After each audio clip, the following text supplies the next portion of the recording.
ఉత్కంఠ ఎవరు గెలిచే అవకాశం ఉంటుంది, అసలు ఎగ్జిట్ పోల్స్ ఏం చెబుతున్నాయి, ఓటరు తీర్పు ఏంటి, ఇది ప్రతి ఒక్కరిలోని మెదులుతున్న ప్రశ్న. ఎట్టకేలకు ఎగ్జిట్ పోల్స్ విడుదలైనవి.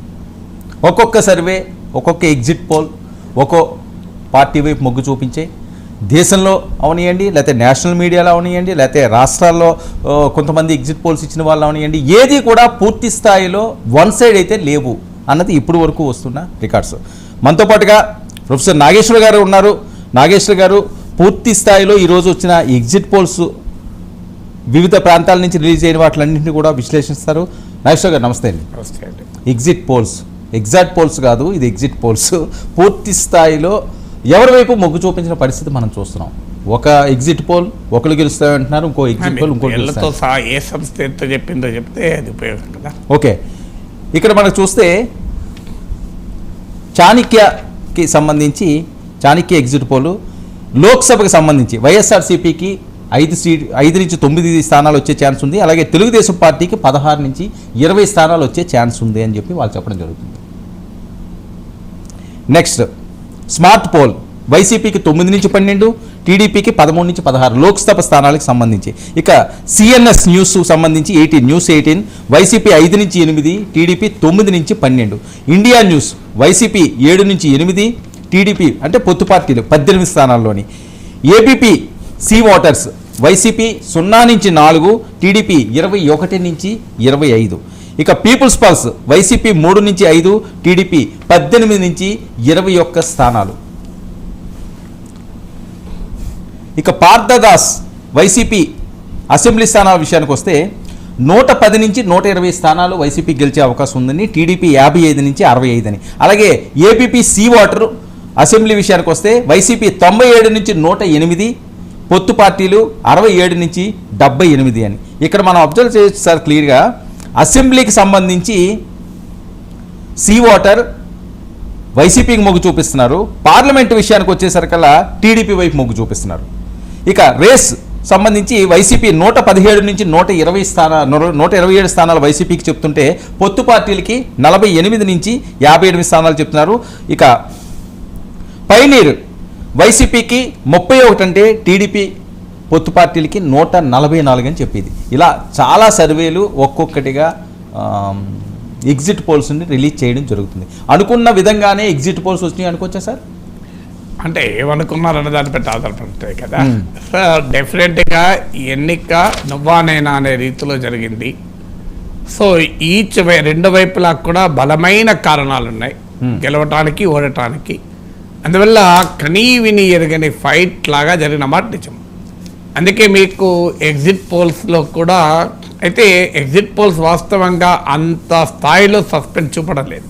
ఇప్పుడు ఎగ్జిట్ పోల్స్లో మీరు చదివిన దాన్ని బట్టి ఎక్కువ ఎగ్జిట్ పోల్స్ వైసీపీ వైపే మొగ్గు చూపుతున్నాయి.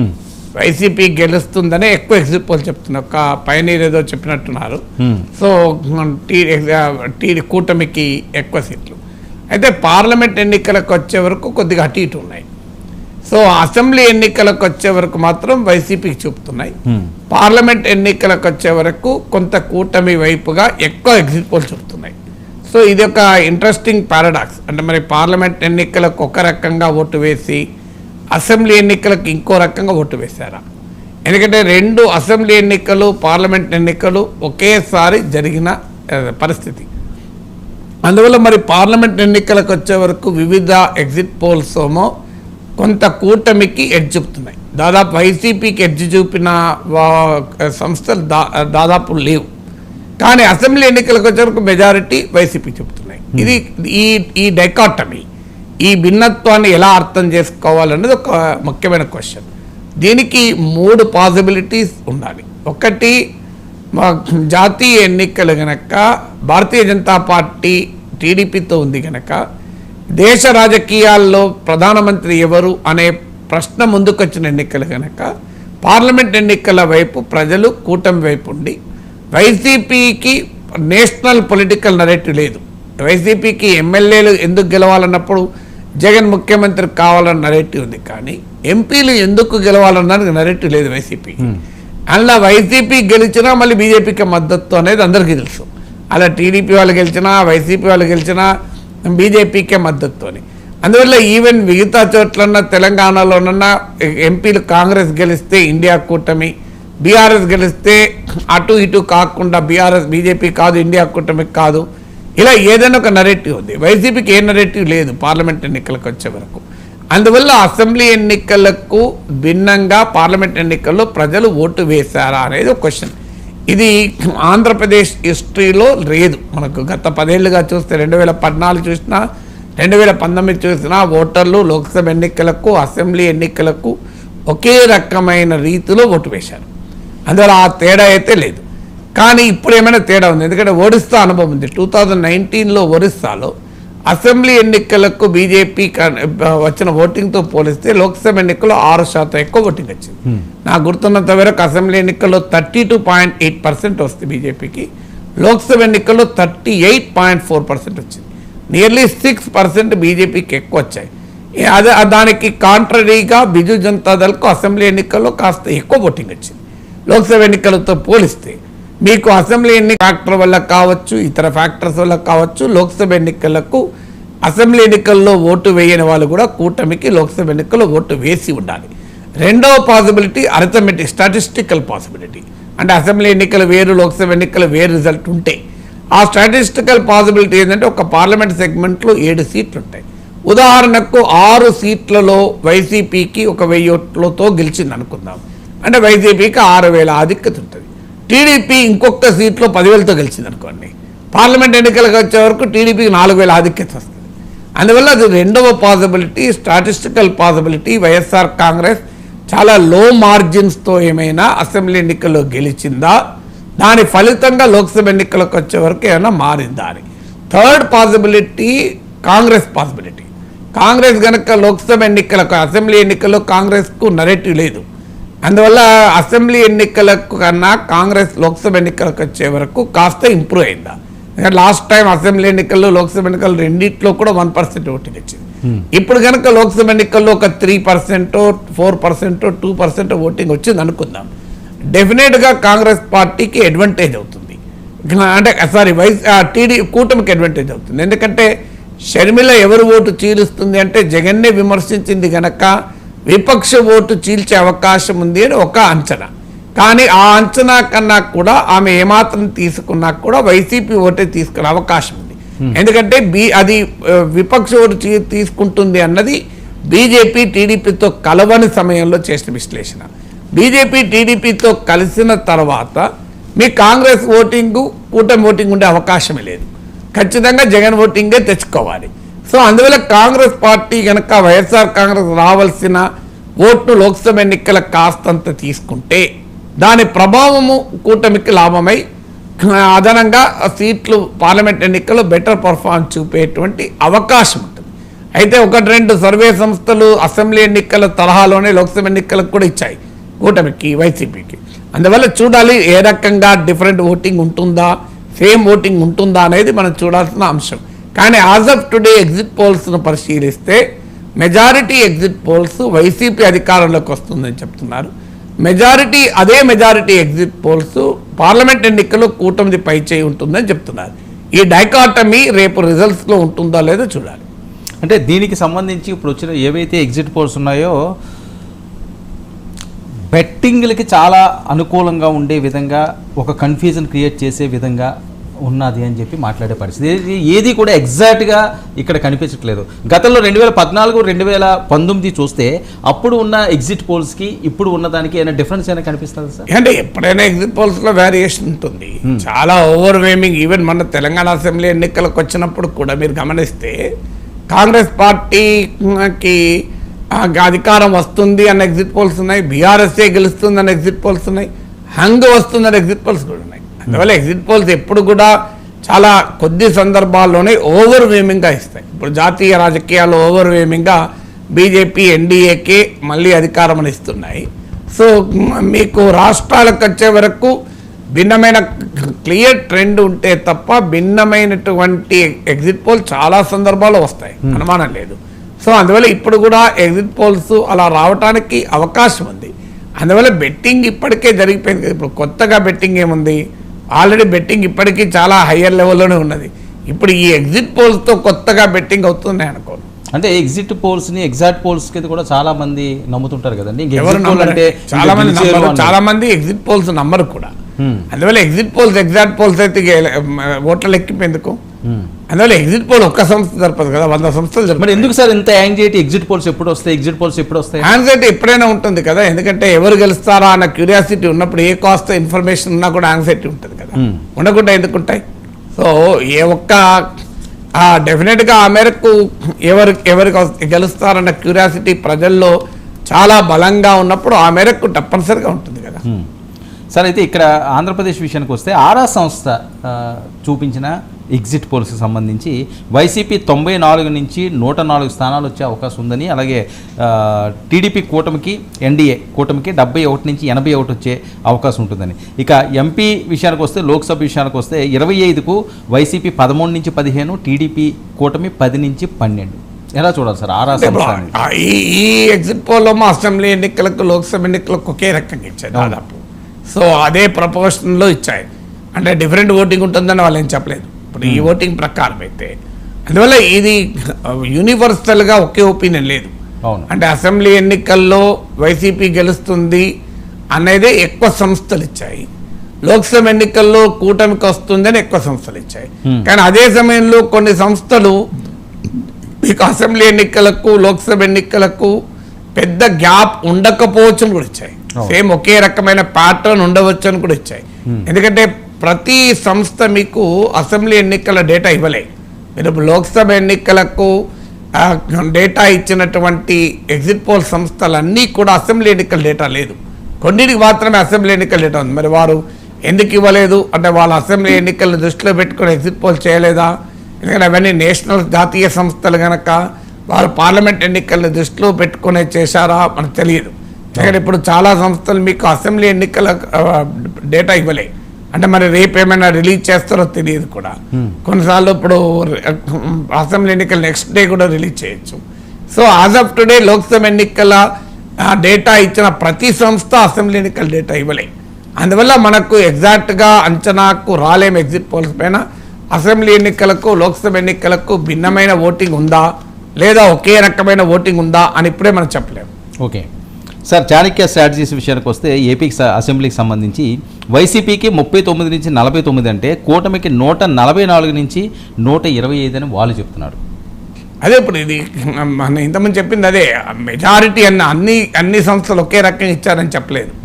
అందువల్ల చాలా డిఫరెన్స్ కనిపిస్తున్నది కదా సార్. ఆ డిఫరెన్స్ ఉంటుంది మీకు. ఇప్పుడు చాలా సంస్థలు కూడా ఉంటుంది మీకు. అంటే అన్ని సంస్థలు వైసీపీకి అనుకూలంగా ఏం చెప్పలేదు. ఇప్పుడు మీరు చెప్పిన ఉదాహరణ వైసీపీ కూటమికి అధికారం వస్తుంది 144 అంటున్నారు.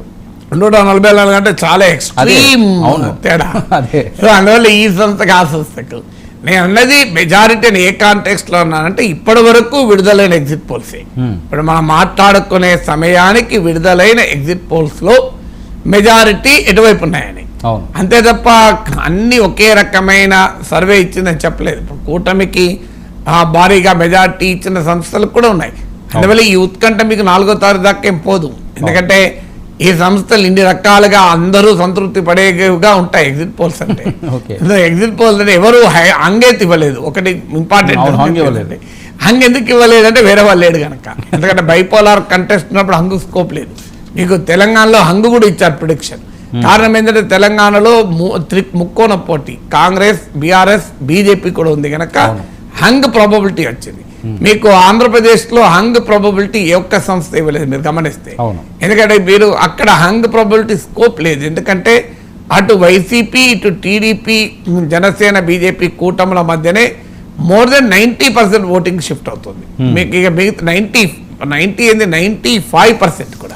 సో 95% ఒకే రకంగా ఈ రెండు వైపే, ఇద్దరు వైపే వైసీపీ టీడీపీ లెడ్ అలయన్స్ వైపే డివైడ్ అయి ఉంది కనుక థర్డ్ ఫోర్త్ లేదు కనుక హంగ్ ప్రిడిక్షన్ లేదు.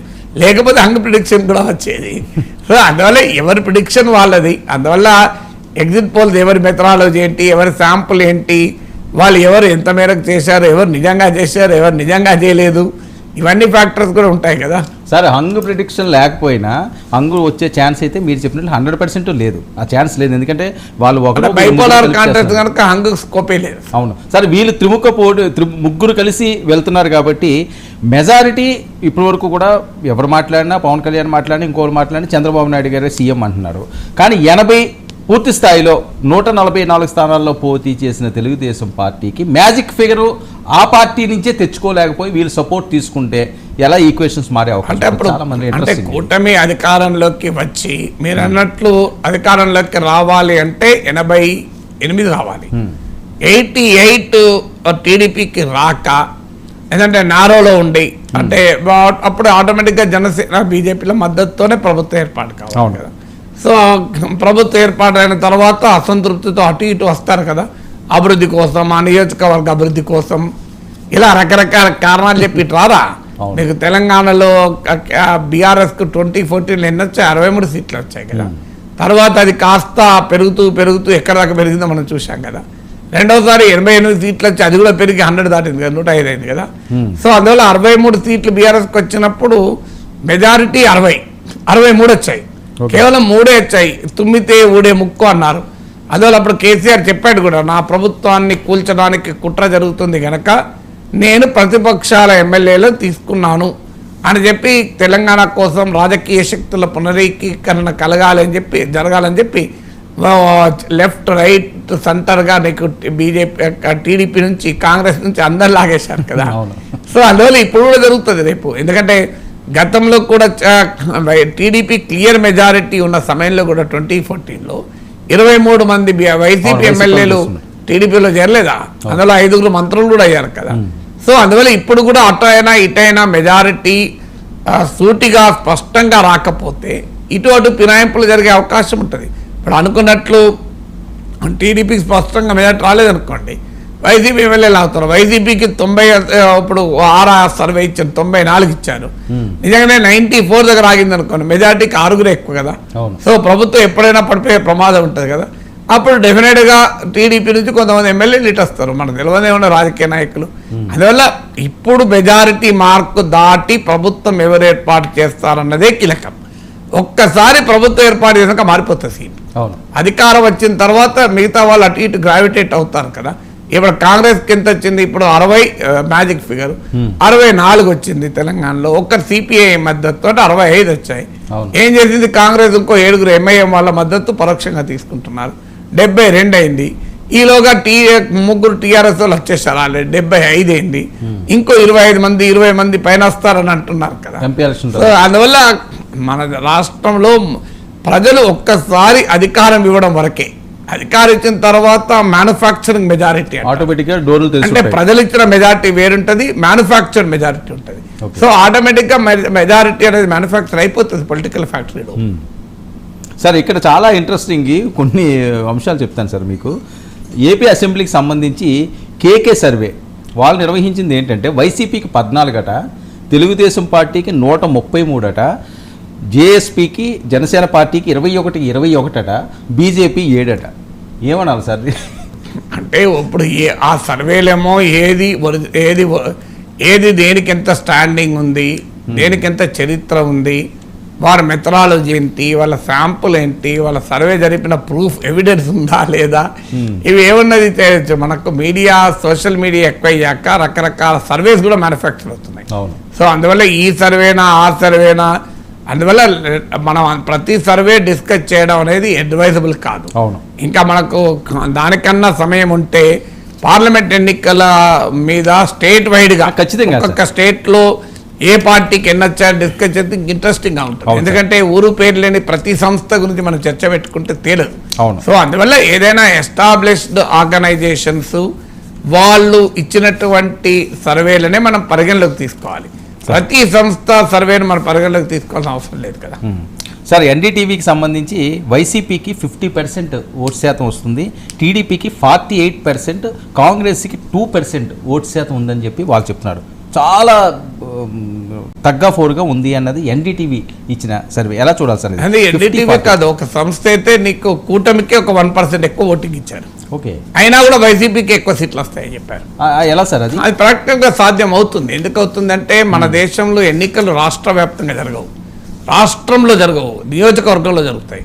ఉదాహరణకు 171 సీట్లలో 100 సీట్లు పార్టీ గెలుచుకుంది, అందులో 1000 నుంచి 5000 మేడతో గెలిచింది అనుకోండి. మిగతా 75 సీట్లలో గెలిచిన వారు 10,000 నుంచి 20,000 మేడతో గెలిచారనుకోండి, ఆటోమేటిక్గా ఓటింగ్ వాళ్ళకే ఎక్కువ ఉంటుంది కదా.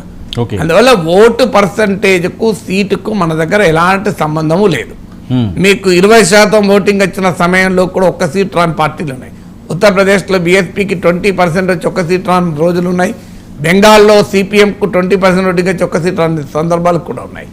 అందువల్ల మనది ఫస్ట్ పాస్ట్ పోస్ట్ సిస్టమ్ కనుక ఒక్కొక్క కాన్స్టిట్యున్సీ, ఇప్పుడు ఒక కాన్స్టిట్యున్సీలో 50 ఓట్లతో గెలవచ్చు, ఇంకో కాన్స్టిట్యున్సీలో 50,000 ఓట్లతో ఓడిపోవచ్చు. కానీ సీట్ అప్పుడు వీళ్ళ కోటి వాళ్ళ కోటి అవుతుంది, ఓట్లు మాత్రం 50,000 తేడా ఉంటుంది. సో అందువల్ల సీటుకు ఓటుకు మన దగ్గర సంబంధమే లేదు. మీకు ఒక ఉదాహరణ చెప్తాను. తెలంగాణ అసెంబ్లీ ఎన్నికల్లో 39% కాంగ్రెస్కి వచ్చినాయి, 64 సీట్లు వచ్చాయి. మీరు బీఆర్ఎస్కు 37%, 2% డిఫరెన్స్. కానీ సీట్లు ఎంత డిఫరెంట్? 39 వచ్చి 25 సీట్లు డిఫరెన్స్. 25 సీట్లు అంటే దాదాపు 20% డిఫరెన్స్ వచ్చింది. అంటే 2% ఓట్ చేంజ్ వస్తే 20% సీట్ చేంజ్ వచ్చింది. అది మన ఎన్నికల యొక్క వ్యవస్థ లక్షణం. ఇప్పుడు కేరళలో 1,00,000 ఓట్ల తేడాతో ప్రభుత్వాలు మారిపోతాయి. ఆ మాటకైతే 2014లో నాకు గుర్తున్నంత సబ్జెక్టు కరెక్షన్, టీడీపీ నాయకత్వంలో ఎన్డీఏ కూటమి 5 లక్షల ఓట్లే వైసీపీ కన్నా ఎక్కువ వచ్చినాయి. సో మొన్న 2019లో వైసీపీకి 151 సీట్లు వచ్చిన సమయంలో మాత్రం వైసీపీకి 35 లక్షల ఓట్లు ఎక్కువ వచ్చాయి. కానీ మొదట్లో అయితే 5 లక్షల ఓట్లే ఎక్కువ వచ్చినాయి 2014లో కూటమికి. అందువల్ల ఈవెన్ 1 or 2 lakh ఓట్లతో కూడా అటు ఇటు మారచ్చు అధికారం. సో అది కూడా ఒక పాసిబిలిటీ మనకు కొట్టిపారలేము. సో అందువల్ల ఈ ఓటు పర్సంటేజ్కు సీటు కన్వర్షన్కు మన దగ్గర అంత సులభంగా అంచనాకు రాలేము. సార్, జాతీయ స్థాయి సంస్థల విషయానికి ఒకసారి చూస్తే టైమ్స్ నౌ వైఎస్ఆర్సీపీకి 14, తెలుగుదేశం పార్టీకి 11 ఇవ్వడం జరిగింది. న్యూస్ నేషన్ వైఎస్ఆర్సీపీకి 6, పొత్తు పార్టీలకి 19, పోల్ ఆఫ్ పోల్స్ వైసీపీకి 7, పొత్తు పార్టీలకి 18, ఐపీఎస్ఓఎస్ వైసీపీకి 5, పొత్తు పార్టీకి 19, జన్కాబాత్ వైసీపీకి 8 నుంచి 13, జన్కీబాత్ వైసీపీకి 8 నుంచి 13, పొత్తు పార్టీలకి 10 నుంచి 14, సిఎన్ఎన్ న్యూస్ 18 వైసీపీకి 5 నుంచి 8, 19 నుంచి 22 పొత్తు పార్టీలకి. అంటే మెజారిటీ సీట్స్ ఇక్కడ లోక్సభ పొత్తు పార్టీ వైపే నేషనల్ మీడియా మొగ్గు చూపుతుంది. ఇంతకుముందు చెప్పింది అదే కదా మీకు. అసెంబ్లీ ఎన్నికల వైపు ఇప్పటి వరకు వచ్చిన ప్రముఖ సంస్థల్లో వైసీపీకి మెజారిటీ ఇచ్చారు. మెజారిటీ సంస్థలు, అన్ని సంస్థలు నేను లెక్కలేయలేదు, మెజారిటీ సంస్థలు, అందులో కూడా మేజర్ సంస్థలు. కానీ లోక్సభ ఎలక్షన్స్ వచ్చే వరకు ఈ సంస్థలు కూటమికి ఇచ్చాయి. అయితే ఇక్కడ గమనించాల్సింది, ఈ సంస్థలన్నీ అసెంబ్లీ డేటా ఇవ్వలేదు మనకు, నాకు తెలుసు. అవును, ఇవ్వలేదు. అసెంబ్లీ డేటా ఇవ్వలేదు గనక మనకు కూటమి అసెంబ్లీకి రాదు అని కంక్లూజన్ రావడానికి అదొక అడ్డంకి. ఎందుకంటే వాళ్ళు అసెంబ్లీ డేటా ఇవ్వలేదు. మీరు చదివిన దాంట్లో ఇప్పుడు పోల్ ఆఫ్ పోల్స్ అన్నారు. పోల్ ఆఫ్ పోల్స్ ఏంటంటే అది సంస్థ కాదు. సో వివిధ సర్వేల సగటు, ఇప్పుడు ఒక 8 సర్వేలు వచ్చాయనుకోండి, ఆ 8 ఎవరైతే తీస్తారు దాన్ని పోల్ ఆఫ్ పోల్స్ అంటారు. ఇట్స్ నాట్ సెపరేట్ ఏజెన్సీ కాదు అది. సో పోల్ ఆఫ్ పోల్స్ లో కూడా మీకు వైసీపీకి 7 అన్నారు, కూటమికి 18 అన్నారు మీరు చదివిన దాంట్లో. సో మీకు టైమ్స్ నౌది చాలా కీలకం. టైమ్స్ నౌ వైసీపీకి 14 ఇచ్చినట్టుంది, కూటమికి 11, ఎన్డీఏకు 11. కానీ మీకు ఇదే YCP times now pre poll సర్వేలో మీకు 20 ఎబో ఇచ్చింది వైసీపీకి. మరి నాకు గుర్తున్నంత వరకు subject correction, India Today C Voter ఏమో కూటమికి ఇచ్చింది, టైమ్స్ నౌ ఏమో వైసీపీకి ఇచ్చింది పార్లమెంట్ సీట్లు కూడా. సో ఆ రెండు పరస్పర విరుద్ధం ఇచ్చింది ఇండియా టుడే టైమ్స్ నౌ. ఇప్పుడు టైమ్స్ నౌ కూడా మరి 20 నుంచి 14 తగ్గించింది, అంటే 6 సీట్లు తక్కువ ప్రిడిక్ట్ చేస్తుంది ఎగ్జిట్ పోల్కి వచ్చారు, ప్రీ పోల్కి ఎగ్జిట్ పోల్కు. అదొక సిగ్నిఫికెంట్ అబ్జర్వేషన్, మరి ఏ రకంగా రేపు ఉంటుంది అని. అందువల్ల still die is not cast, అంటే నిర్ణయం జరిగిపోయింది, ప్రజల తీర్పు తేలిపోయింది, ఇక ప్రజల తీర్పు అర్థమైపోయింది అని ఎవరనుకున్నా పొరపాటే. ఈ ఎగ్జిట్ పోల్ చూస్తే వైసీపీ ఆనందంగా నిద్రపోవచ్చు, జగన్మోహన్ రెడ్డి, చంద్రబాబు నాయుడు కూడా ఆనందంగా నిద్రపోవచ్చు. అదే సమయంలో జగన్మోహన్ రెడ్డి కూడా కాస్తంత ఎక్కడో కానీ ఉలిక్కిపడచ్చు, చంద్రబాబు నాయుడు ఉలిక్కిపడచ్చు. అలా ఉన్న ఎగ్జిట్ పోల్స్. సో అందువల్ల సో అల్టిమేట్గా రిజల్ట్ ఎలా ఉంటుంది అనేది ఈ ఎగ్జిట్ పోల్స్ను బట్టి అయితే కంక్లూజివ్గా ఇంకో ఆంధ్రప్రదేశ్ ప్రజల తీర్పు ఇదే అని మాత్రం చెప్పలేదు. సార్, ఆంధ్రప్రదేశ్లో ఈసారి జరిగిన ఎన్నికలు ఏ ప్రాతిపదిక మీద ఎక్కువగా మొగ్గు చూపించే అవకాశం ఉంటుంది సార్? అంటే అది రిజల్ట్ బట్టి మనం చెప్పగలగాలి. ఇప్పుడైతే అబ్జర్వ్ చేసిన దాంట్లో అంటే అనేక ఫ్యాక్టర్స్ ఉన్నాయి. ఎప్పుడు కూడా ఎలక్షన్ ఒక్క ఫ్యాక్టర్ పైన ఉండదు, ఇంపార్టెంట్. సో ప్రధానమైన అంశం జగన్మోహన్ రెడ్డి ప్రభుత్వానికి మరో టర్మ్ ఇవ్వాలా వద్దా. ఆబ్వియస్లీ అధికారంలో జగన్మోహన్ రెడ్డి ఉన్నారు కనుక ఆంధ్రప్రదేశ్ రాజకీయాలు జగన్మోహన్ రెడ్డి చంద్రబాబు నాయుడుల మధ్య పోలరైజ్ అయ్యాయి కనుక ఆటోమేటిక్గా జగన్మోహన్ రెడ్డి అధికారంలో ఉన్నాడు కనుక ఆయనకు మరోసారి అధికారం ఇవ్వాలా వద్దా, ఇదే కదా క్రైటీరియా. ఇంకా వేరే క్రైటీరియా ఏం లేదు అక్కడ. సో అధికారం ఇవ్వాలి అనుకున్న వాళ్ళు వైసీపీకి వేశారు, వద్దనుకున్న వాళ్ళు కూటమికి వేశారు. వాస్తవంగా జగన్మోహన్ రెడ్డి ఇచ్చిన పిలుపు కూడా అదే, మీరు గత 5 ఏళ్లలో నా పాలనలో మీరు లాభం పొందితే నాకు ఓటేయండి, మీరు లాభం పొందకపోతే నాకు ఓటేయకండి అని కూడా అడిగాడు కదా. మీ కూటమి అంత స్పష్టంగా చెప్పలేదు. కూటమి ఏమైనా జగన్ మీద వ్యతిరేకత చెప్పారు తప్ప తమకెందుకు ఓటేయాలో చెప్పుకోలే. సో జగన్ వస్తే మీ భూమి తీసుకెళ్తాడు, జగన్ వస్తే సైకో పాలన వస్తుంది, జగన్ వస్తే ఇది జరుగుతుంది, భూములు ఆక్రమించేస్తారు, జగన్ అడిగితే నిరంకుశత్వం, ఇంతే చెప్పారు తప్ప చంద్రబాబు నాయుడు వస్తే ఏమవుతుందో చెప్పలే వాళ్ళు. చంద్రబాబు నాయుడు వస్తే ఏం జరుగుతుంది అనేది చెప్పలేదు. అందువల్ల నెగటివ్ క్యాంపెయిన్లో కూటమి వెళ్ళింది, పాజిటివ్ క్యాంపెయిన్లో జగన్మోహన్ రెడ్డి. అఫ్కోర్స్ జగన్మోహన్ రెడ్డి క్యాంపెయిన్లో కూడా చంద్రబాబు నాయుడు వస్తే పథకాలు బంద్ అవుతాయి అని కూడా చెప్పాడు, చెప్పలేదని అంటలేను. కానీ సెంట్రల్ థీమ్ ఏముంది అని. అందువల్ల కూటమి ఆశపడిందల్లా మెయిన్గా జగన్మోహన్ రెడ్డి పథకాలకు పోటీగా మేము కూడా సూపర్ 6 ఇచ్చాం కదా, ఇది వాళ్ళు ఆశపడింది. భూమి పైన క్రియేట్ చేసిన ఫియర్ బాగా పనిచేస్తుందని టీడీపీ ఆశపడుతుంది. అంటే ల్యాండ్ టైటిలింగ్ యాక్ట్ పైన మేము బ్రహ్మాండంగా క్యాంపెయిన్ చేసాం, చివరి నిమిషంలో ప్రజల్లో ఒక భయమైతే కల్పించాం, జగన్ వస్తే భూములు లాక్కెళ్తాడని.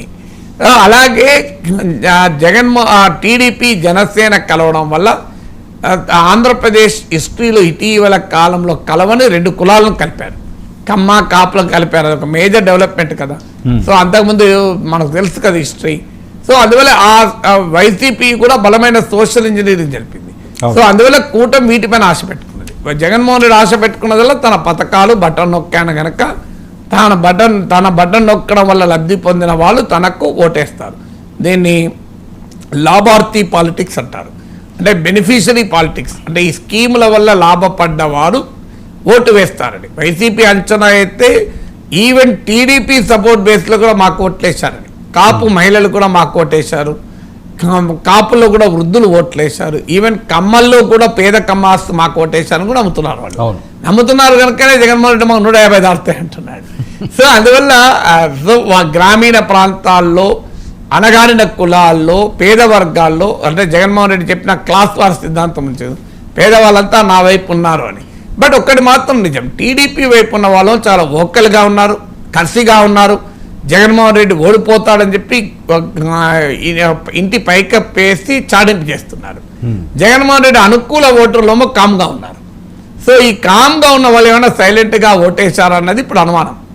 ఓకే సార్, తెలంగాణ విషయానికి వస్తే అసలు బీఆర్ఎస్కి 1 వస్తుందని కొంతమంది మాట్లాడి అసలు 0 అని చెప్పి మరికొంతమంది మాట్లాడే పరిస్థితి పార్లమెంట్కి. అంత వీక్ అయిందండి ఒక ఉద్యమ పార్టీ, 10 సంవత్సరాలు పాలన సాగించిన పార్టీ. అంటే మీకు లోక్సభ ఎన్నికలు అసెంబ్లీ ఎన్నికల్లోనే తేలిపోయింది కదా. అసెంబ్లీ ఎన్నికల్లోనే సుమారు 10% ఓటింగ్ కోల్పోయింది. మామూలు ఓటింగ్ కాదు కదా, 10% అంటే మీకు భారీ ఓటింగ్. సో 5-6% ఓటింగ్ వస్తేనే ల్యాండ్ స్లైడ్ అంటారు. సో అటు నుంచి ఇటు కంప్లీట్గా మారిపోతుంది. అలాంటిది మీకు ఇంత భారీగా 10% ఓటింగ్ అసెంబ్లీ ఎన్నికల్లో కోల్పోయారు. అంటే 37% పడిపోయారు. ఇప్పుడు ఇంకో 10% కోల్పోతారు. మీకు ఇప్పుడున్న ఎగ్జిట్ పోల్స్ కూడా దాదాపు ఆంధ్రప్రదేశ్ విషయంలో ఎగ్జిట్ పోల్స్ అటు ఇటు చెప్పినా తెలంగాణ వరకు ఎగ్జిట్ పోల్స్లో పెద్ద తేడా లేదు గమనిస్తే. ఎందుకంటే బీఆర్ఎస్ 0 to 1 అనుకున్నదే. ఆ ఒక్క సీట్ ఏదన్నా వస్తే మెదక్ రావాలి, మెదక్ సికింద్రాబాద్ ఇలా నాగర్ కర్నూలు ఈ సీట్ల పైన బీఆర్ఎస్ ఆశలు పెట్టుకున్నది కూడా 2-3 సీట్లకు మించి. బీఆర్ఎస్ కూడా 2-3 సీట్లకు మించి ఆశ పెట్టుకోలే, గెలవడం తర్వాత సంగతి. అందులో ఒక్క మెదక్ పైన చాలా మందికి అనుమానం ఉంది, మెదక్ ఏమైనా బీఆర్ఎస్ గెలుస్తుందా అని. ఇక కాంగ్రెస్ బీజేపీల మధ్యనే పోటీ ఉంటుంది.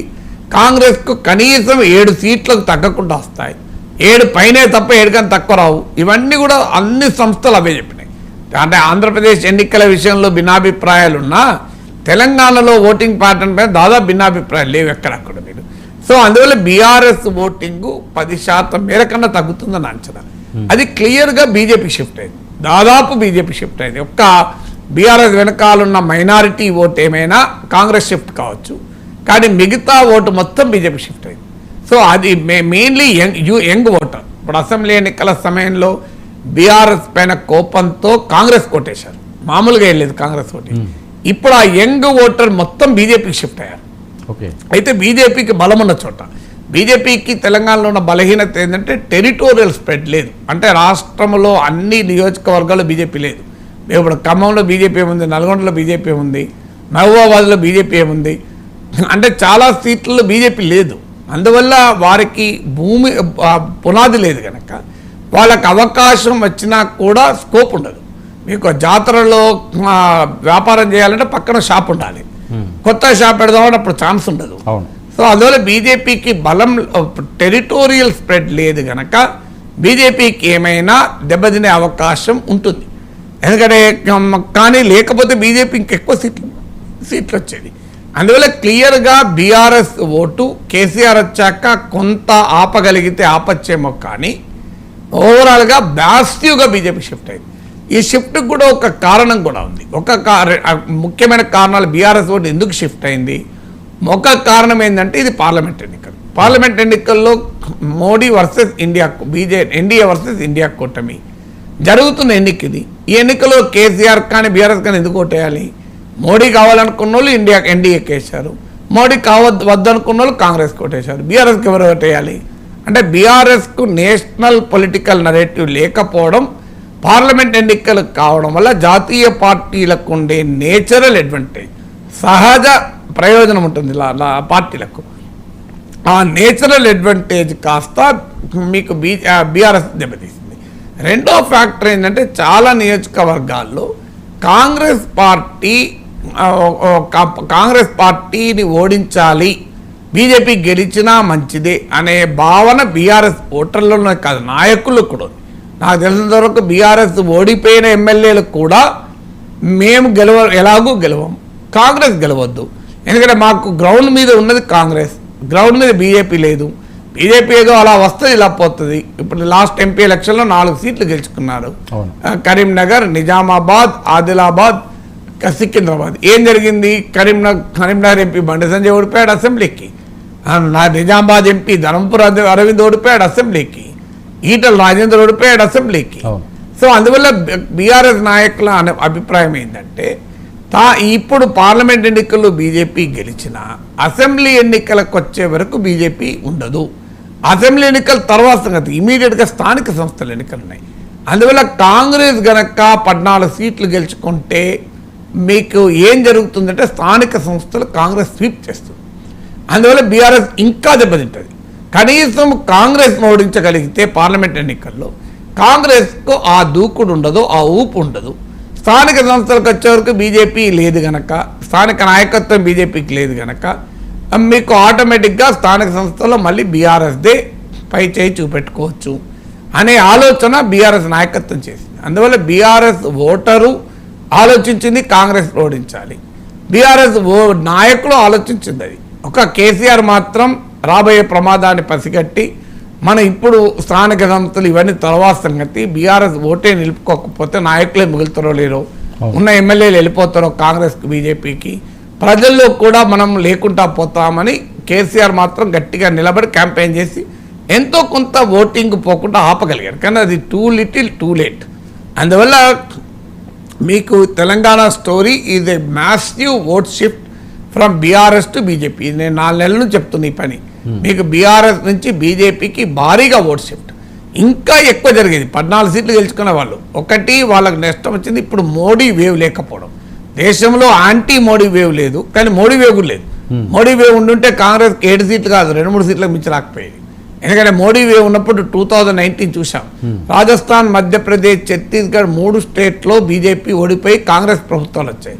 కానీ 3 65 లోక్సభ సీట్లు ఉంటే 60కి పైగా బీజేపీకి వచ్చాయి. కర్ణాటకలో బీజేపీ అధికారాన్ని కోల్పోయి కాంగ్రెస్ జేడీఎస్ ప్రభుత్వం ఏర్పడేసింది. కానీ 28 లోక్సభ సీట్లు ఉంటే 26 బీజేపీకి వచ్చాయి. అందువల్ల మీకు తెలంగాణలో కూడా అదే జరిగేది, మోడీ వేవ్ ఉంటాయి. కానీ మోడీ వేవ్ లేదు, యాంటీ మోడీ వేవ్ లేదు. మోడీ వేవ్ అది మొదటి కారణం. రెండవది బీఆర్ఎస్ కొన్ని చోట్ల కొంత ఓటింగ్ అయినా నిలుపుకుంది. బీఆర్ఎస్ ఎక్కడెక్కడైతే ఓటింగ్ నిలుపుకుంటుందో అక్కడ కాంగ్రెస్కి అడ్వాంటేజ్ అవుతుంది, ఎందుకంటే ముక్కోణం పోటీ అవుతుంది. మూడవది బీజేపీలోనే ఇన్ఫైటింగ్. బీజేపీలో 2 నాయకులు ఉంటే 3 గ్రూపులు ఉంటాయి. సో అందువల్ల బీజేపీలో ఉన్న అంతర్గత కుమ్మలాటల వల్ల బీజేపీ బయటి వారు ఒక్క బండి సంజయ్, కిషన్ రెడ్డి మినహా మిగతా వాళ్ళంతా ఇతర పార్టీ నుంచి వచ్చిన వాళ్ళే. కొంతమంది అయితే స్పాట్ ఎంట్రీ, సో మీకు ఇన్స్టాంట్ ఎంట్రీ కదా. So Seetharam Naik instant entry, మీకు B B Patil Zaheerabad instant entry, Nagesh Adilabad instant entry, ఇలా చాలామంది ఇన్స్టాంట్ ఎంట్రీలో ఎంపీ క్యాండిడేట్లు అయ్యారు. సో అందువల్ల ఆర్ఎస్ఎస్ క్యాడరు, ఒరిజినల్ బీజేపీ క్యాడర్లో చాలా నిస్పృహ, నిరాశలు ఉన్నాయి. ఇవన్నీ ఫ్యాక్టర్స్ వల్ల బీజేపీ దెబ్బతిన్నది. లేకపోతే బీఆర్ఎస్ ఓటు బీజేపీకి షిఫ్ట్ కావడము, పార్లమెంట్ ఎన్నికల్లో బీజేపీకి ఉండే సహజ అడ్వాంటేజు, ఈ రెండు కలిసి వస్తే అసలు 13-14 సీట్లు బీజేపీ గెలుచుకోవాలి. సో అందువల్ల ఈ ఫ్యాక్టర్స్ నెగిటివ్ కూడా ఉన్నాయి కనుక ఆ మేరకు బీజేపీ కొంత తగ్గుతోంది తెలంగాణలో. అంటే కేసీఆర్ అన్నది ఒక ఉద్యమ నాయకుడు, ఒంటి చేత్తో ప్రాణాలకు తెగించి నేను రాష్ట్రాన్ని సాధించుకున్నాను అని చాలా సందర్భాల్లో మాట్లాడే పరిస్థితి. చావుకు ఎదురిగి నేను సాధించుకున్నాను, రప్పించాను అని ఒక సెంటిమెంట్ తోటి ఏర్పడిన ఇది. ఒక్క ఎలక్షన్ పోయేసరికల్లా ఇంత నిరాశ, నిస్పృహ లేదా కాడి వదిలేసే రాజకీయ నాయకుడా కేసీఆర్ గారు? కేసీఆర్ వదిలేయలేదు కదా. కేసీఆర్ ఎక్కడ వదిలేశాడు? కేసీఆర్ గట్టిగానే కొట్లాడాడు. కేసీఆర్ వదిలేయలేదు, బీఆర్ఎస్ ఓటర్లు వదిలేశారు బీఆర్ఎస్. కేసీఆర్ ఎక్కడ వదిలేశాడు? కేసీఆర్ వదలలే, కేటీఆర్ వదలలే, హరీష్ రావు వదలలే, బీఆర్ఎస్ నాయకులు ఎవరు వదలలే. కేసీఆర్ ఖచ్చితంగా చాలా స్పిరిటెడ్ ఫైట్ ఇచ్చాడు, దాంట్లో అనుమానమే లేదు. చాలా ఇంటెలిజెంట్ ఫైట్ కూడా ఇచ్చాడు. అంటే రైతు సమస్యలు తీసుకొని కొట్లాడాడు, తెలంగాణ అస్తిత్వాన్ని ముందుకు తెచ్చాడు, కృష్ణా బోర్డుకు ప్రాజెక్టులు ఇస్తున్నారన్నాడు, ఎంత అల్లరి చేయాలనో ఎంత చేయాలో అంత చేశారు. But that is beyond the control of KCR. నీవు ఒక జారుడు బండ పైన కూర్చున్న తర్వాత ఇక జారుతూనే ఉంటావు తప్ప వెనక్కు పైకి లేవవు. సో అందువల్ల అది కావాలంటే స్లోగా జారుతావా, తొందరగా జారుతావా అనేది. సో అందువల్ల కేసీఆర్ ఫైట్ చేయలేదు అనడం పొరపాటు. కేసీఆర్ చాలా స్పిరిటెడ్ ఫైట్ ఇచ్చాడు, చాలా క్లెవర్ ఫైట్ ఇచ్చాడు, చాలా గట్టి అభ్యర్థుల్ని పెట్టగలిగిన అవకాశం ఉన్న చోటల్లో గట్టి అభ్యర్థులను పెట్టే ప్రయత్నం చేశాడు. కానీ అక్కడున్న పొలిటికల్ గ్రౌండ్ సిచ్యువేషన్ వేరు. గ్రౌండ్ సిచ్యువేషన్లో బీఆర్ఎస్కు పార్లమెంట్ ఎన్నికలు ఎందుకు ఓటు వేయాలి అనే ప్రశ్నకు ఆన్సర్ లేదు ఓటర్ దగ్గర. సో ఆ ఆన్సర్ లేకపోవడం వల్ల బీఆర్ఎస్ దెబ్బతిన్నది. అది ఎందుకో బీఆర్ఎస్ అయిపోయింది అనుకుంటే చాలా పొరపాటు. మీకు నరేటివ్ లేదు, బీఆర్ఎస్కు పొలిటికల్ నరేటివ్ లేకపోవడం వల్ల బీఆర్ఎస్ దెబ్బతింటున్నది తప్ప డెఫినెట్గా కేసీఆర్ ఇవ్వాల్సిన ఫైట్ ఇచ్చాడు. ఓకే సార్, సౌత్లో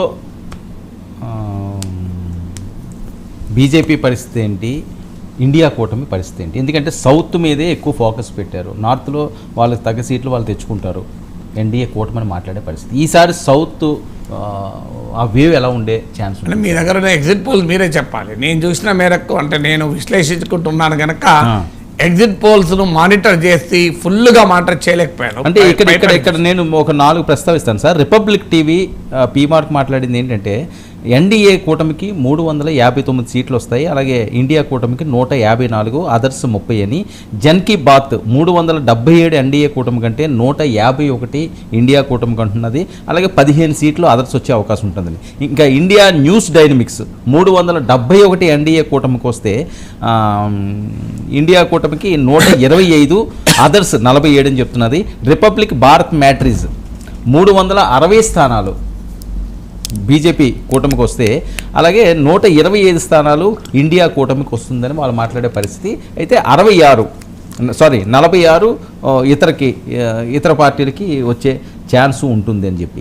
సో తమిళనాడు లోక్సభ విషయానికి వస్తే కొన్ని ఎగ్జిట్ పోల్స్ విడుదల చేసినవి ఏంటంటే డిఎంకే వైపే వీళ్ళు మొగ్గు చూపిస్తున్నారు. 21 డిఎంకే, కాంగ్రెస్ 8 అని, లెఫ్ట్ 4, బీజేపీ 2, పిఎంకే మీకు ఇండియా కూటమి 39లో 33 ఇండియా కూటమి కదా. అవును, 2 బీజేపీ. అవును, డిఎంకేకి 21, Congress 8, left 4, BJP 2, PMK 1, OPS 1, Tamil Nadu Lok Sabha ఎండిఎంకేకి 1, వీసీకేకి 1 అని తమిళనాడు విషయానికి వస్తే.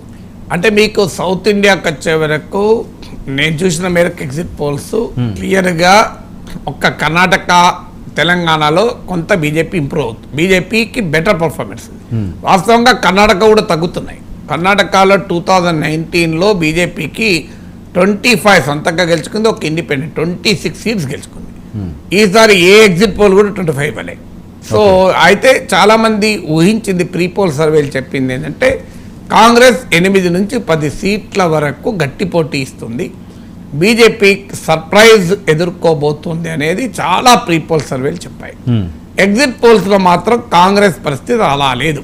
కంపారిటివ్లీ కాంగ్రెస్ పరిస్థితి వీక్ ఉంది. 4-5 సీట్స్ మినహా కాంగ్రెస్కి ఎవరు ఇవ్వడం లేదు. ఏ ఎగ్జిట్ పోల్ సంస్థ కూడా 4-5 ఇవ్వడం లేదు. కాంగ్రెస్కి లాస్ట్ టైం ఉన్నది ఒక్కటే. అందువల్ల మీకు కర్ణాటకలో బీజేపీకి కూడా బెటర్ పర్ఫార్మెన్స్ చూపినా, ప్రీ పోల్ సర్వేలకు భిన్నమైన పర్ఫార్మెన్స్ చూపినా వాస్తవంగా బీజేపీ స్ట్రెంత్ అక్కడ కూడా తగ్గుతుంది. ఇక తెలంగాణలో మాత్రం లాస్ట్ టైం 4 సీట్లు వచ్చాయి. ఈసారి ఏ సంస్థ కూడా 8 కన్నా తక్కువలే. మీరు నాకు గుర్తున్నంత వరకు మెజార్టీ సంస్థ. సో 8-9 వరకు కూడా ఇస్తున్నారు. సో అందువల్ల డెఫినెట్గా 4 అయితే ఒక్క సంస్థ కూడా ఇవ్వలే. అందువల్ల బీజేపీ తెలంగాణలో ఇంప్రూవ్ అవుతుంది క్లియర్గా. మీకు తమిళనాడులో లాస్ట్ ఎలక్షన్లో కూడా 39 సీట్స్ ఉన్న తమిళనాడులో 38 కూటమి ఇండియా కూటమి గెలుచుకుంది. సో ఇప్పుడు కూడా ఒక్క బీజేపీకి 2 సీట్లు అంటున్నారు, 2 నుంచి 4 అంటున్నారు, ఇండి కూటమికి 33 నుంచి 37 అంటున్నారు. అంటే బీజేపీ దాని మిత్రపక్షాలు కలిపేది. అవును. సో బీజేపీ గనక తమిళనాడులో అసలు ఎంట్రీ ఇస్తుందా అనేది ఇప్పుడు క్వశ్చన్. ఓకే. సో బీజేపీకి ఓటింగ్ మాత్రం తమిళనాడులో భారీగా పెరుగుతుందంటున్నా, డబుల్ డిజిట్ ఓటింగ్ వస్తాయని. సో ఏమైనా వస్తే 1 or 2 సీట్స్ బీజేపీకి తమిళనాడులో గెయిన్ కావాలి, అది తెలంగాణలో గెయిన్ కావాలి, కర్ణాటకలో లాస్ కావాలి. సో ఇకపోతే కేరళలో బీజేపీకి ఏమీ లేదు. అంటే కేరళలో ఉన్నది పోటీల్లో ఇండియా కూటమి భాగస్వామ్య పక్షాలే, కాంగ్రెస్ వర్సెస్ లెఫ్ట్.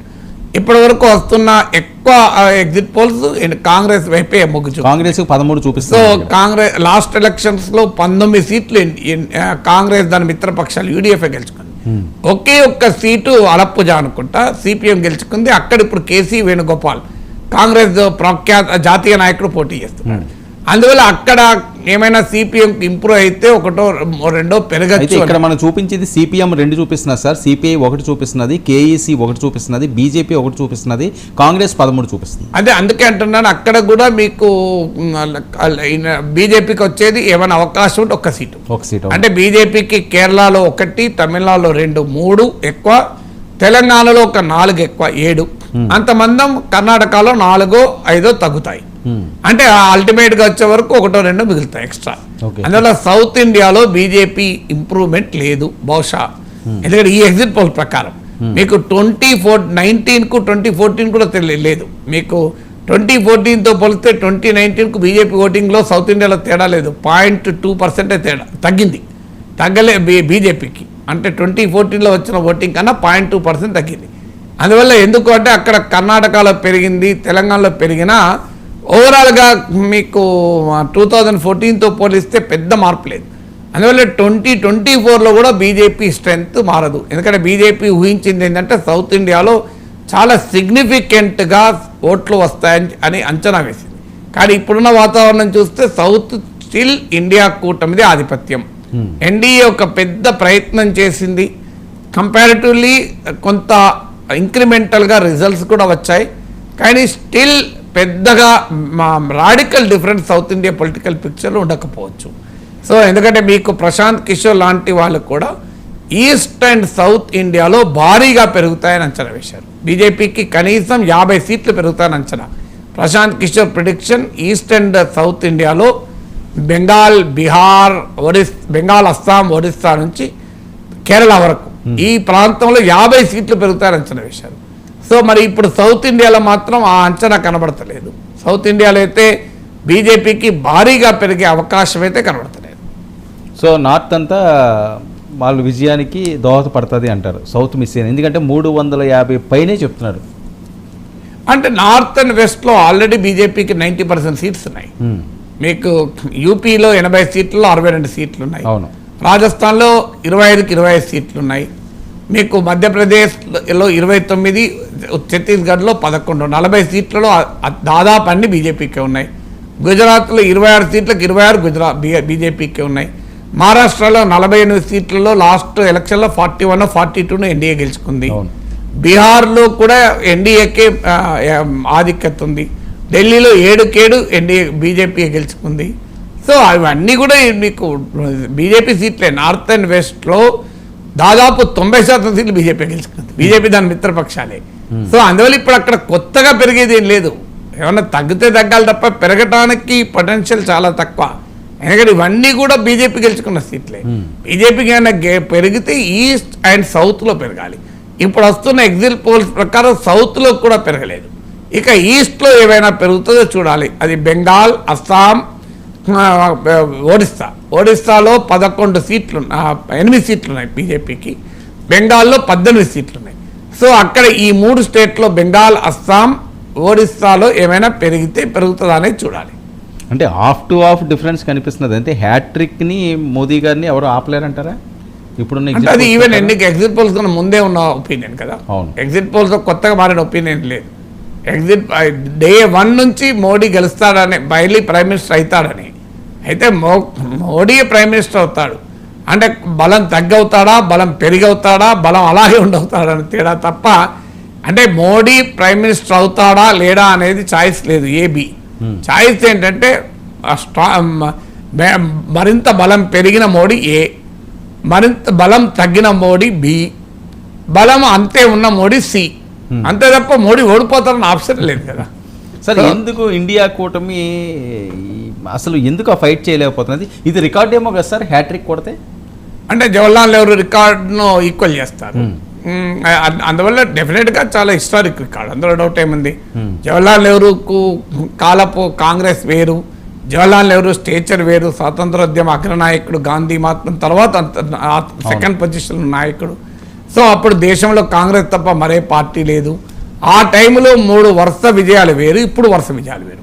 ఎందుకంటే దేశ రాజకీయ వ్యవస్థ ఇంత ఫ్రాగ్మెంట్ అయింది, ముక్కలైంది. అలాగే మీకు అప్పుడు కాంగ్రెస్ పార్టీ దేశమంతటా ఉంది, మీకు బీజేపీ దేశమంతటా లేదు. ఇప్పటికీ సౌత్లో చాలా స్టేట్లు లేదు. ఇప్పుడు కేరళ లేదు, తమిళనాడులో లేదు, ఆంధ్రాలో ఇప్పుడు టీడీపీ లేకపోతే ఆంధ్రాలో లేదు, మీకు చాలా స్టేట్లలో బీజేపీ లేదు. అలాంటిది బీజేపీ ఒకటే కాదు, మనకు అర్థం చేసుకోవాల్సింది, బీజేపీ 3వసారి గెలవడం ఒకటే ఇంపార్టెంట్ కాదు. ఓవరాల్గా ఇండియాలో తిరుగులేని పొలిటికల్ డామినేషన్. నార్త్ అండ్ వెస్ట్లో, ఈస్ట్లో కూడా బాగా పెరిగింది, సౌత్లో కూడా పెనెట్రేట్ అవుతుంది. ఇప్పుడు భారీగా పెరగకపోవచ్చు కానీ సౌత్లో తెలంగాణలో ఇంప్రూవ్ అవుతుంది. ఈ ఎగ్జిట్ పోల్సే నిజమైతే తమిళనాడులో 2 సీట్లు, కేరళలో 1 సీటు కనుక వచ్చింది అనుకోండి. సో సౌత్లో కూడా పెనట్రేషన్ పెరిగింది కదా. అంటే బీజేపీ ఫుట్ ప్రింట్ పెరుగుతోంది, టెరిటోరియల్ స్ప్రెడ్ పెరుగుతోంది. ఆంధ్రప్రదేశ్లో 1 సీట్ లేదు. ఇప్పుడు రేపు కూటమి పుణ్యమాన ఆంధ్రప్రదేశ్లో సీట్లు వచ్చాయనుకోండి. సో బీజేపీకి టెరిటోరియల్ స్ప్రెడ్ పెరుగుతోంది, 3వసారి హ్యాట్రిక్ అవుతోంది. అన్నిటికీ మించి బీజేపీ ఐడియాలజికల్ మెయిన్ స్ట్రీమింగ్ ఘనంగా పెరిగింది. మీకు ఆ సీట్లు రావడమే కాదు, సైద్ధాంతికంగా బీజేపీ రాజకీయపరమైన ఆలోచనల ఆధిపత్యాన్ని కూడా కలిగి ఉంది. అది ఇంకా ముఖ్యమైన అంశం. సో అందువల్ల బీజేపీకి ఈ 3rd టైం గెలవడం అనేది అనేక రకాలుగా సిగ్నిఫికెంట్ కదా. కేవలం not in terms of power alone, in terms of ideological sway కానీ, టెరిటోరియల్ స్ప్రెడ్, ఫుట్ ప్రింట్ పెరగడం కానీ. సో ఇలా ఏ రకంగా చూసుకున్నా కూడా ఈ ఎన్నిక very very significant for BJP. ఇప్పటికీ ఇంత డామినేషన్ మామూలు కాదు. నార్త్ 224 సీట్లలో 2019లో 50% ఓటింగ్ వచ్చింది, మోర్ దెన్ 50%.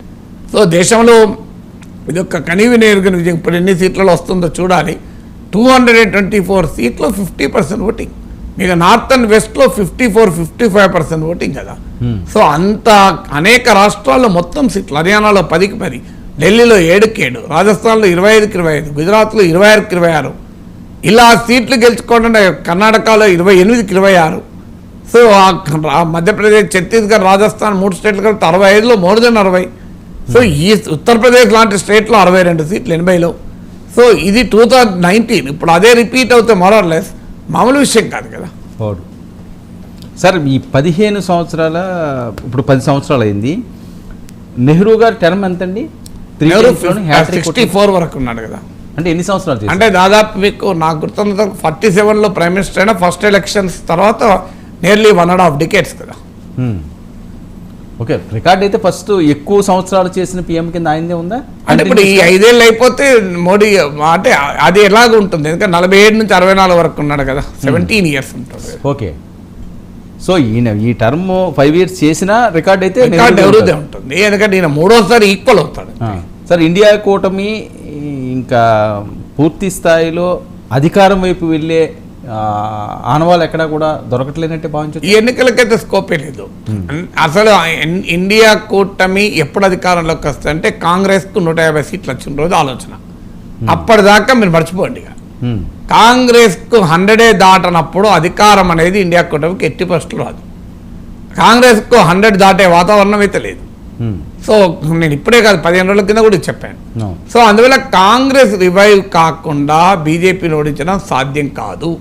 ఎందుకంటే సుమారు 200 సీట్లలో ప్రత్యక్ష పోటీ కాంగ్రెస్కు బీజేపీకి. సో 200 సీట్లలో ప్రత్యక్ష పోటీ కాంగ్రెస్కు బీజేపీకి ఉండగా ఏ రకంగా నీకు కాంగ్రెస్ రివైవ్ కాకుండా ఇండియా కూడా అధికారంలోకి వస్తుంది? ప్రాక్టికల్గా సాధ్యం కాదు. అలాగే ప్రజలకు కూడా కాన్ఫిడెన్స్ రాదు. ప్రజలు నీకు 28 పార్టీలు కలిసి ఒకరు తోక పట్టుకుంటారు, ఒకరు మొండం పట్టుకుంటారు, ఒకరు కొమ్ములు పట్టుకుంటారు, ఒకరు కాలు పట్టుకుంటారు, ఒట్లేస్తారు జనం. సో అందులో ఎవరో ఒక డామినెంట్ ప్లేయర్ ఉండాలి. ఆ డామినెంట్ ప్లేయర్ కాంగ్రెస్ తప్ప వేరే రోడ్లు ఉండే అవకాశమే లేదు, ఎందుకంటే మరో జాతీయ పార్టీ లేదు. అందువల్ల కాంగ్రెస్ రివైవ్ కాకుండా, అంటే కాంగ్రెస్కి ఒక 150 సీట్లు దాటకుండా బీజేపీని ఓడించడం అనేది మర్చిపోండి. తర్వాత 2004కు 24కి 20లో ఇంకో తేడా ఏంటంటే, ఆ రోజు 2004లో బీజేపీని ఓడించి యూపీ అధికారంలోకి వచ్చినప్పుడు లెఫ్ట్కు 60కి పైగా సీట్లు ఉంటాయి. లెఫ్ట్ అనేది ఒక బలమైన ఐడియాలజికల్ యాంటీ బీజేపీ ఫోర్స్. అంటే మీకు యూపీఏ ప్రభుత్వాన్ని మీరు గమనించండి, లెఫ్ట్ మద్దతున్నంత కాలం యూపీఏకి ఏం కాలే. మీకు 2004లోతో పోలిస్తే 2009లో, అంటే ఈ పీరియడ్లో 2009 ఎన్నికలకు ముందు లెఫ్ట్ విడ్రా అయింది. కానీ హైయెస్ట్ 4 ఏళ్ల పాటు లెఫ్ట్ కలిసింది. 2009లో కాంగ్రెస్ సీట్లు పెరిగాయి 2004తో పోలిస్తే. లెఫ్ట్ విడ్రా అయింది, 2014కి వచ్చారు, కాంగ్రెస్ అడ్రస్ లేకుండా పోయింది. కారణం ఏంటంటే ఒక బలమైన ఐడియాలజికల్ ఫోర్స్ కూడా బీజేపీ వ్యతిరేక కూటమిని నిలబెట్టింది. ఇప్పుడు ఆ ఐడియాలజికల్ ఫోర్స్ కూడా లేదు. ఇప్పుడు ఇండియా కూటమిలో ఉన్న పార్టీలు ఎప్పుడు మళ్ళీ బీజేపీతో కలిస్తే ఎవరికి తెలియదు. సో వీళ్ళందరూ కమిటెడ్గా బీజేపీ ఇండియా కూడా ఉంటారని నమ్మకమే. ఇంకా మొన్న జేడీయూ అట్నుంచి ఇటు పోలేదా, ఆర్ఎల్డీ పోలేదా, జేడీఎస్ పోలేదా? ఇప్పుడు ఈ మధ్య కాలంలో 3 పార్టీలు అట్నుంచి ఇటు మారినాయి కదా. జేడీయూ మారింది, ఆర్ఎల్డీ మారింది, మీకు జేడీఎస్ మారింది. ఇండియా కూటమి నుంచి ఇటు ఇప్పుడు జేడీయూ అయితే ఇండియా కూటమి వ్యవస్థాపకులు నితీష్ కుమారే బీహార్ పాట్నాలోనే ఇండియా కూటమి పుట్టింది. ఆయన పోయి వెళ్ళిపోయి ఎన్డీఏలో కలిశాడు. బెంగళూరులో 2వ మీటింగ్ జరిగింది. అక్కడ ఒక ఇండియా కూటమికి గతంలో కాంగ్రెస్ మిత్రపక్షమైన జేడీఎస్ వెళ్ళి బీజేపీలో కలిసింది.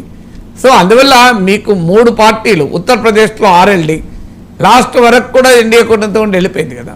సో అందువల్ల కాంగ్రెస్ పార్టీ రివైవ్ కాకుండా ఎలక్టోరల్గా నెంబర్స్ రీత్యా బీజేపీని ఓడించడం సాధ్యం కాదు.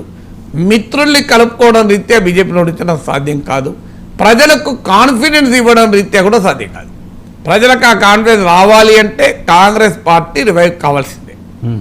సో రాహుల్ గాంధీ మీద విశ్వాసం అయితే కనిపించట్లేదు అనుకోవచ్చు. ఇంత సుదీర్ఘమైన కాంగ్రెస్ పార్టీ, ఇందిరాగాంధీ గారి వారసులు, రాజీవ్ గాంధీ గారి వారసులు, రాజకీయాల వ్యక్తుల్నే మొత్తం రాజకీయాలు శాసిస్తాయనుకుంటే చాలా పొరపాటు. అట్లంటే ఇప్పుడు బీఆర్ఎస్ ఓటమికి కేసీఆర్ కారణం అందామా, కేసీఆర్ ఓటమికి బీఆర్ఎస్ కారణం అందామా? సో మనకు ఎప్పుడు కూడా రాజకీయాలను చాలా సూపర్ఫిషియల్గా పరిశీలించే వాళ్ళు వ్యక్తుల చట్రంలో చూస్తారు.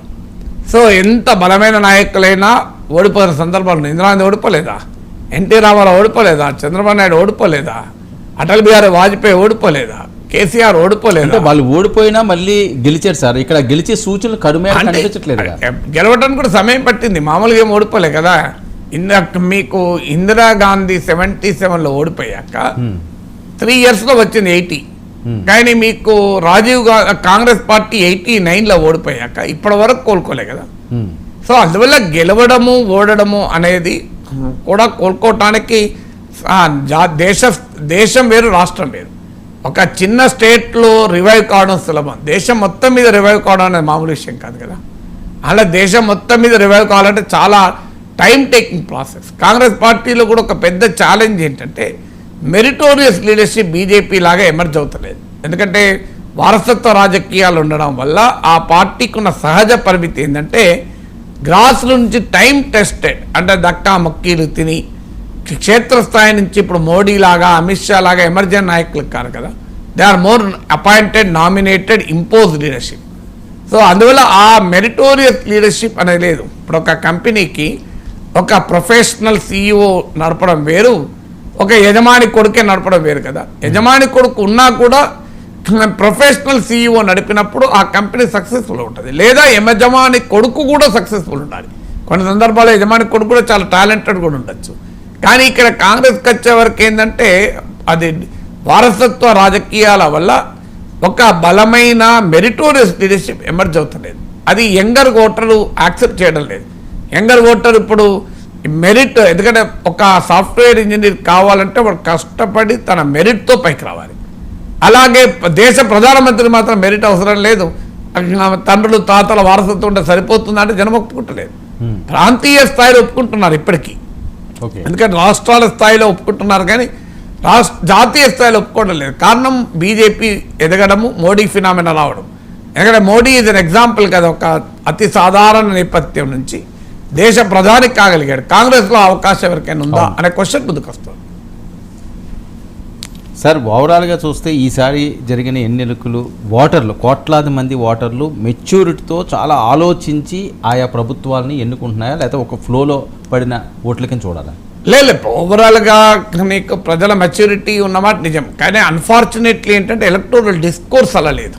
ఇప్పుడు మోడీ మూడోసారి గెలుస్తున్నాడు అనేది నిజం. అదే సమయంలో గెలవటానికి వాడిన ప్రచారాస్త్రాలు ఏంటి? వికసిత భారత్ కాదు, స్వచ్ఛ భారత్ కాదు, మేక్ ఇన్ ఇండియా కాదు, డిజిటల్ ఇండియా కాదు, మీకు స్టార్టప్ ఇండియా కాదు. వాడింది ఏంటి? మంగళసూత్ర, ముజ్రా, ముస్లిం, ఇవే కదా వాడింది. మొత్తం మీకు 15 రోజులుగా క్యాంపెయిన్ ఏంటి?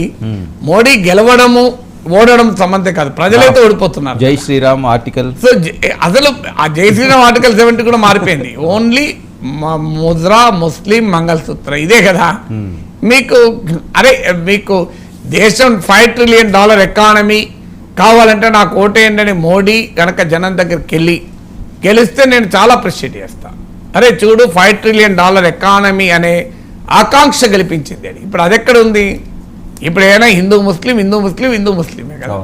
అందువల్ల అంటే నరేంద్ర మోడీ మూడోసారి గెలవడం ఆయన గొప్పతనం.